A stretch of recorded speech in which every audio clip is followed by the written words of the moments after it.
Long time ago, there was a widow. Her name was Mbok Randa.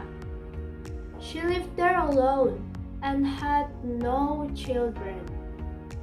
She prayed to God to have a child.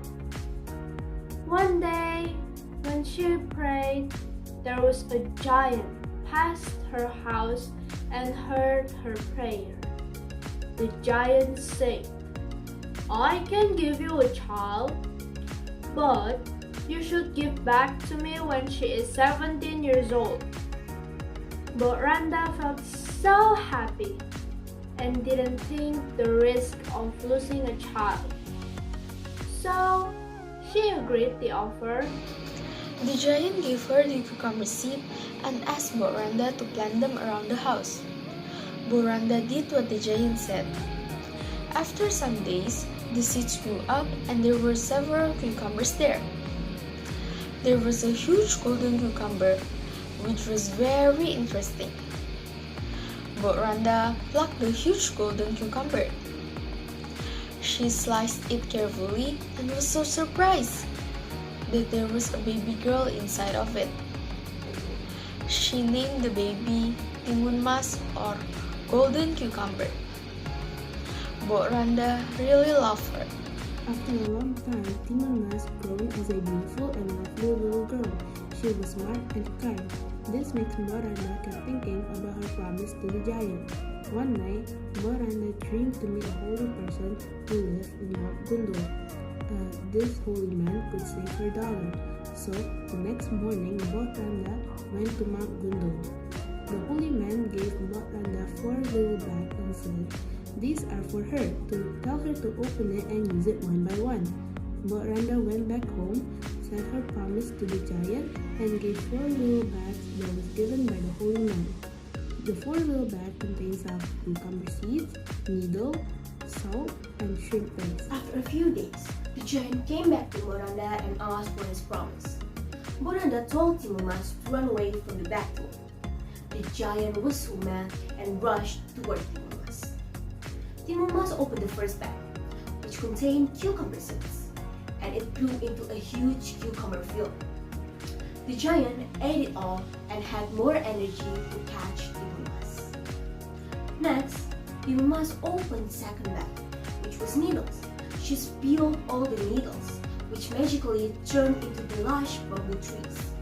Even though the giant was bleed and scratched, he still could chase Timun. Spilled the salt which was in the third bag. It turned into a very deep sea. The giant almost drowned there, but he swam across it and tried to chase Timun again. Timun spilled the fourth bag, which contained the shrimp paste. It made the soil became a large swamp of boiling mud. At the end, the giant was trapped in the swamp and the mud drowned him. Timun came back to her home and lived happily ever after with Mbok Randa.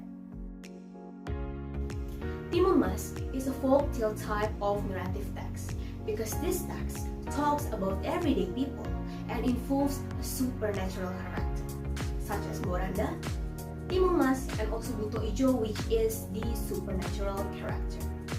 The genre of the Timun story is fairy tale because the story was created by bringing up a fantasy character. The theme of the Timun story is about courage and also fortitude. Settings. Play settings is in Boranda's house, Mount Gundul, and cucumber fields.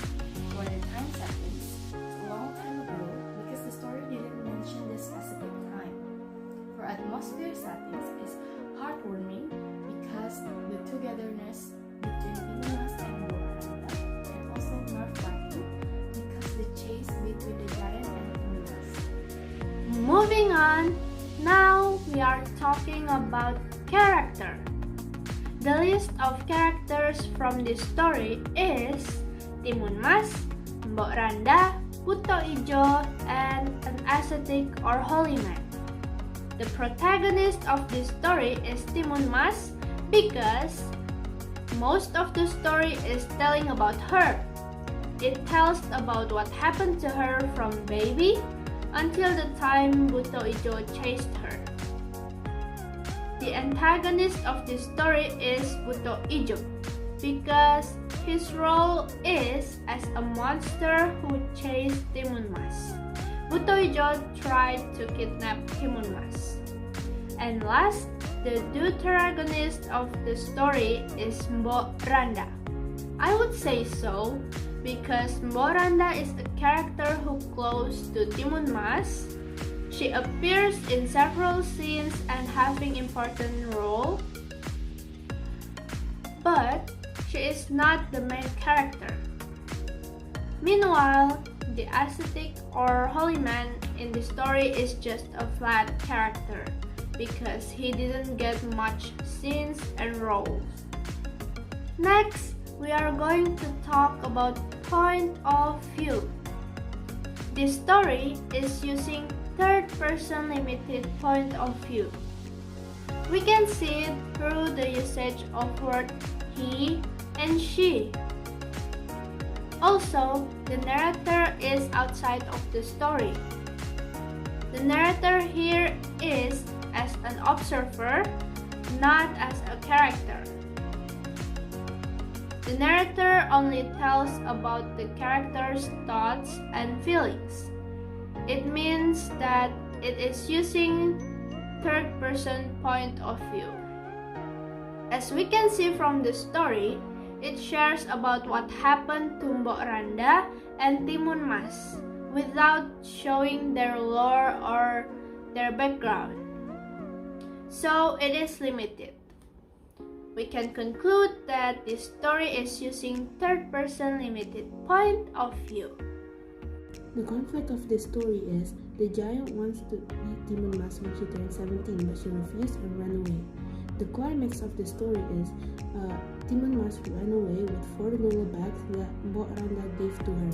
The resolution of the story is the giant drowned in lava and Timun Mas went back home and lived happily ever after with Mbok Randa. Next, the moral values from the story are: first, we must love and obey our parents.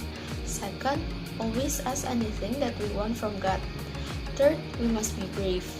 Next, don't give up easily in any condition. Also, think critically before making a decision.